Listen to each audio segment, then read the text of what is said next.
Varahi silks వారి grand festive celebrations పొందండి 10,000 రూపాయలు ఆపై కొనుగోలుపై బంగారు నాణెం ఉచితంగా. చంద్రబాబు నాయుడు కూటమి ప్రభుత్వం అధికారంలోకి వచ్చిన రోజు నుంచి పిన్నెల రామకృష్ణ గారి కుటుంబం మీద ఏ విధంగా కక్ష సాధిస్తున్నారో మనం అందరం చూస్తున్నాం.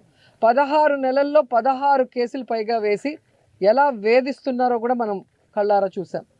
అసలు తెలుగుదేశం వాళ్ళు రిగ్గింగ్ చేసుకుంటుంటే ఆ రిగ్గింగ్ ఆపిన కారణాన్ని చూపించి అది కూడా ఒక కేసు పెట్టి గతంలో కూడా దాదాపుగా 52 నుంచి 54 రోజులు లోపల పెట్టడం మనం గమనించాం.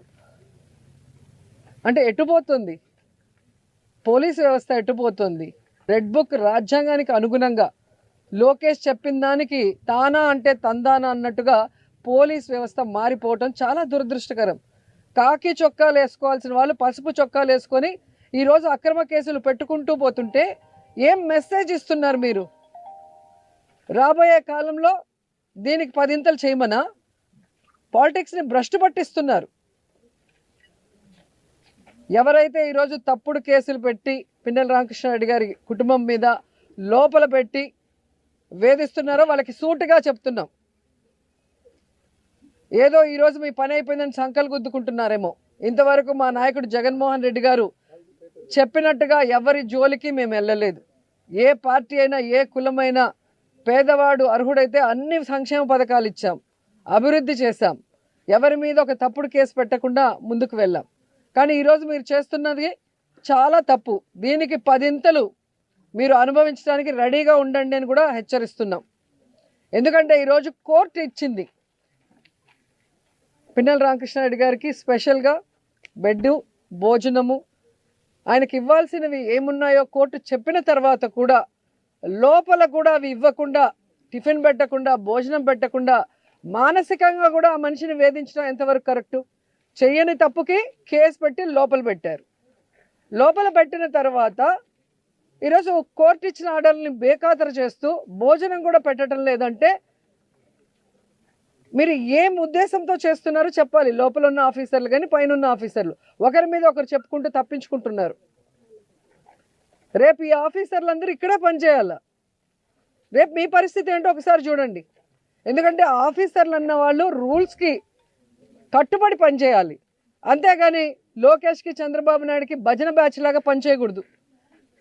ఈరోజు రాష్ట్రంలో మీరు చూస్తే ఆడపిల్లల్ని వేధించేది తెలుగుదేశం వాళ్ళు, ఆడపిల్లల్ని రేపులు చేసి చంపేది తెలుగుదేశం పార్టీ వాళ్ళు, గంజాయి డ్రగ్స్ ముఠాలని నడిపించేది తెలుగుదేశం పార్టీ వాళ్ళు, అక్రమంగా ఈరోజు బెల్ట్ షాపులు మద్యాన్ని ప్రవహింపజేసేది తెలుగుదేశం పార్టీ వాళ్ళు, ఇల్లీగల్గా ఇసుక నమ్మేది తెలుగుదేశం పార్టీ వాళ్ళు.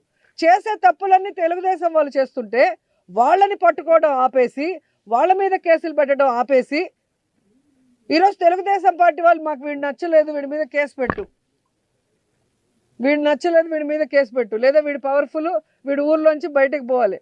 వాళ్ళు రాసిచ్చిన పేర్ల మీద మీరు తప్పుడు కేసులు పెట్టుకుంటూ ఈరోజు అక్రమంగా అరెస్టులు చేసి లోపల పెడితే భయపడి పారిపోతామా? ఈరోజు కూటమి ప్రభుత్వం ఎంత వరస్ట్గా తయారైందంటే ఎక్స్ మినిస్టర్లు, ఎక్స్ ఎమ్మెల్యేలు, ఎక్స్ ఎంపీలు, ఐఏఎస్ ఆఫీసర్లు, ఐపీఎస్ ఆఫీసర్లు, వ్యాపారస్తులు ఎవ్వరు లేదు. వాళ్ళకి నచ్చలేదు అంటే అక్రమంగా కేసు పెట్టడం, లోపల వేయటం. ఇలా తెలుగుదేశం పార్టీ చెప్పినట్టు ఈరోజు చేస్తున్నారు. కాబట్టి పోలీస్ వ్యవస్థ ఎంత దిగజారిపోయిందో మొన్న కేంద్రం ఇచ్చిన ర్యాంకింగ్లో మీరే చూసారు. 36th ప్లేస్కి వచ్చింది. దీనికి చంద్రబాబు నాయుడు, హోంమంత్రి అనిత గారు సిగ్గుపడాలి. ఈ పోలీస్ వ్యవస్థ సిగ్గుపడాలి. ఏంట్రా మనం ఇలా అయిపోయాం, భారతదేశంలో అందరూ మనం చూసి నవ్వుకుంటారన్న ఆలోచన వాళ్ళకి రావాలి. ఇంకా ఘోరమైంది ఏంటంటే ఎమర్జెన్సీ రెస్పాన్స్ అని ఉంటుంది.